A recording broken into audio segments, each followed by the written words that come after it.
बिस्मिल्लाहिर्रहमानिर्रहीम। Dear students, अस्सलाम वालेकुम। आज हम PSY 611 ethical issues in psychology का शॉर्ट लेसन नंबर 43 को स्टार्ट करेंगे। तो लेसन नंबर 43 का नाम है making role blending decisions. Lesson बहुत इंटरेस्टिंग है। ओवरऑल इस लेसन में आपको बताया गया है कि किस तरह से एक साइकोलॉजिस्ट या मेंटल हेल्थ प्रोफेशनल्स जब एक से ज़्यादा रोल्स कर रहा होता है तो फिर रोल की कन्फ्लिक्शंस होती है और किस टाइप की ब्लेंडिंग होती है आपको इस लेसन नंबर 43 में बताया गया है। और किस तरह की गाइडलाइंस हैं रोल ब्लेंडिंग के बारे में जो रोल ब्लेंडिंग को असेस कराने में मदद करती है वो भी बताई गई हैं। और किस टाइप की लीड टाइम होता है जब रोल ब्लेंडिंग के चांसेस होते हैं वो भी आपको बताया गया लेसन नंबर 43 में। और साथ में ये कि आप किस तरह से डिसीजन मेकिंग ले सकते हैं या स्ट्रेटजीज अपना सकते हैं जब कि आपकी रोल ब्लेंडिंग ना हो, ये भी आपको लेसन नंबर 43 के अंदर बताया गया है। तो लेसन को स्टार्ट करने से पहले मेरी रिक्वेस्ट है उन साइकोलॉजी के स्टूडेंट्स हैं या व्यूवर्स हैं जिन्होंने अभी तक साइकोलॉजिस्ट कम्युनिटी यूट्यूब चैनल को सब्सक्राइब नहीं किया,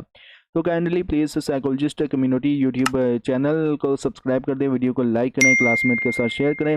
और अगर आप मॉडर्न और इस्लामिक साइकोलॉजी को जानना चाहते हैं तो inner Psychoflix YouTube channel powered by psychologist community, इसी वीडियो के डिस्क्रिप्शन में आपको इनर साइकोफ्लिक्स यूट्यूब चैनल का लिंक भी मिल जाएगा।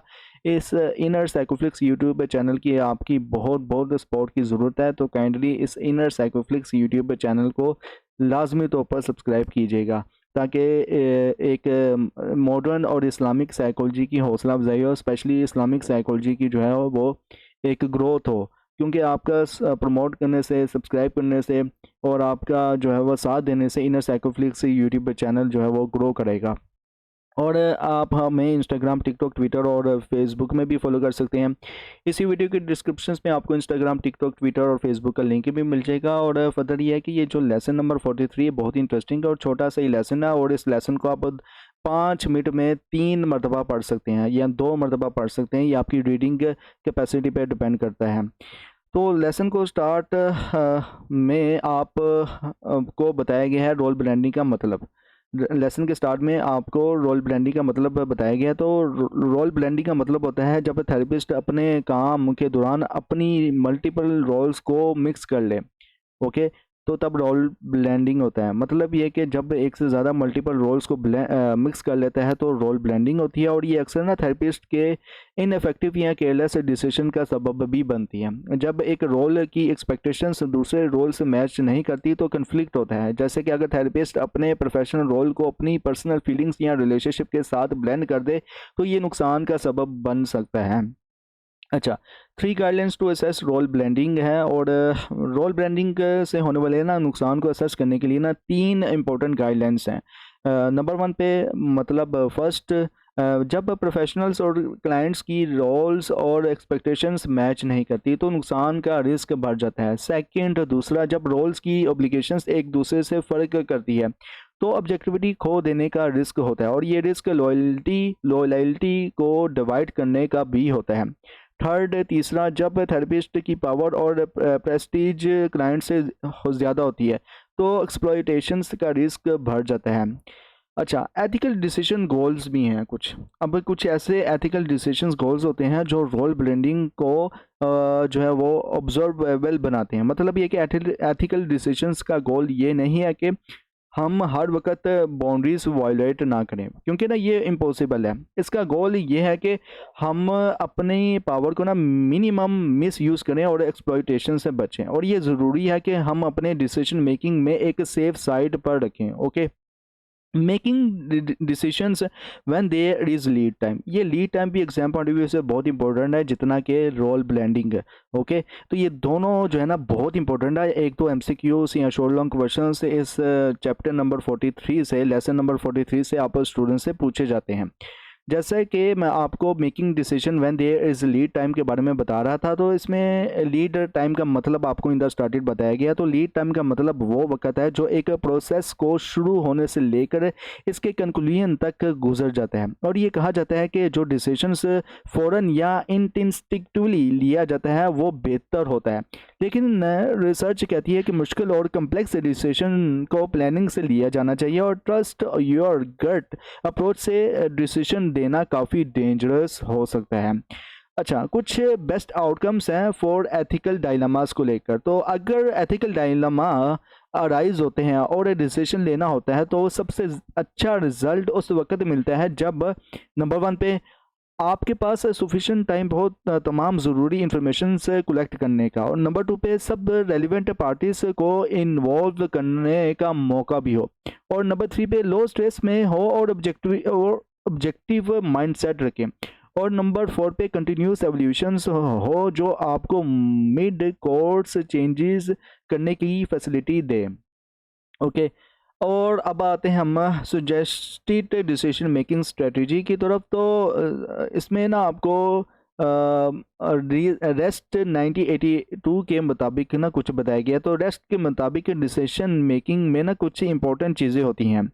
नंबर वन पे पहले ये डिसाइड करें कि आपको किस सीक्वेंस में एक्शन लेना है। नंबर टू पे जो भी मुश्किलात या रुकावट आए इनको ना सॉल्व करने का तरीका सोचें, और नंबर थ्री पे थकन और फ्रस्ट्रेशन को मैनेज करना सीखें, और नंबर थ्री पे अपने गोल्स को याद रखें, और नंबर फोर पे यह है कि डिस्ट्रैक्शन से बचने की कोशिश करें। अक्सर क्या होता है, स्टूडेंट्स जब एक से ज़्यादा जो है वो एग्ज़ाम के कोर्स को लेकर, मतलब कि आपके सिलेबस में, आप ज़ाहिर सी बात है कि किसी के सिलेबस में 5 कोर्सेज़ होते हैं पर सेमेस्टर, किसी के 3 होते हैं पर सेमेस्टर।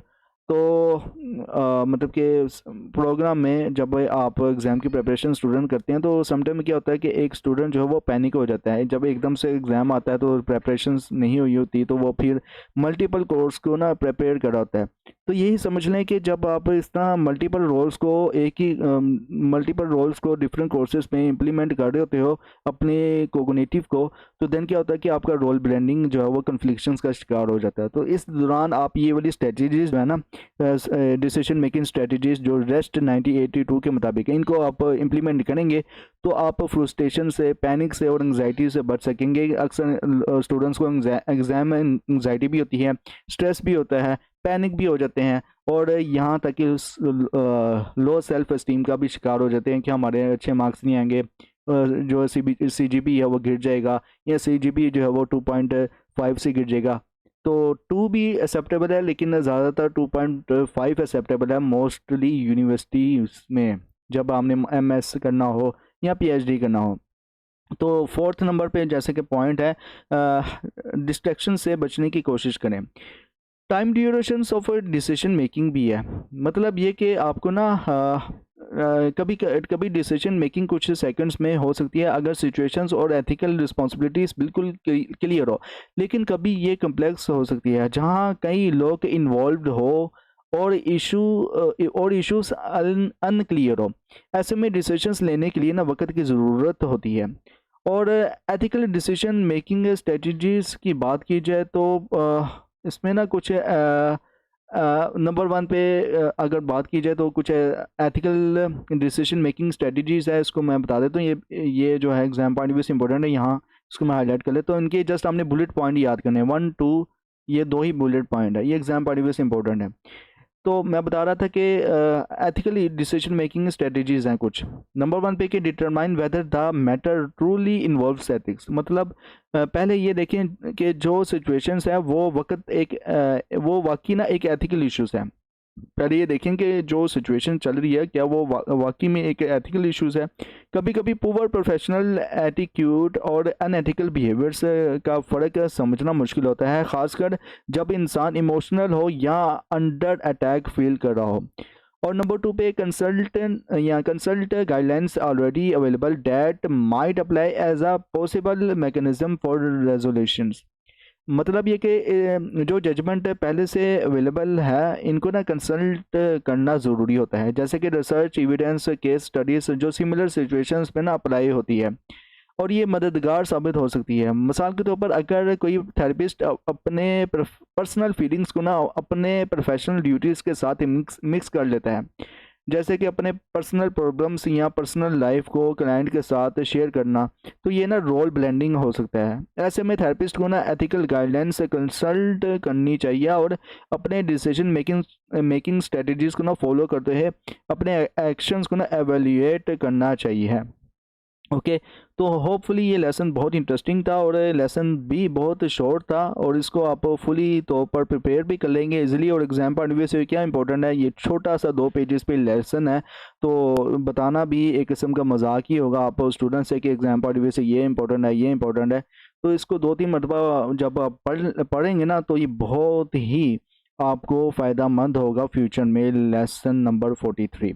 तो इंशाल्लाह मिलते हैं लेसन नंबर 44 में। और जाते हैं मैं आप स्टूडेंट्स के लिए दुआ कर देता हूँ कि जो भी स्टूडेंट्स इस कोर्स में इनरोल्ड है, अल्लाह ताला आपको अच्छे नंबरों के साथ कामयाब करे और अल्लाह ताला आपका हामी और नासिर हो। और अल्लाह ताला आपके जो भी ख्वाब हैं, जो भी आपने सपने रखे हैं, जो भी आपकी ज़रूरियाती ज़िंदगी है, अल्लाह ताला आपकी सभी जायज़ ख्वाहिशात कबूल मंजूर करें। और अल्लाह ताला आप पर, आपके अहलो यार पर और हर वक़्त, हर जगह, हर मुकाम पर रहमत, शफ़क़त, अनायत और बरकतें नाज़िल करें। आमीन, आमीन, सुम्मा आमीन। मुझे अपनी दुआ में याद रखिएगा।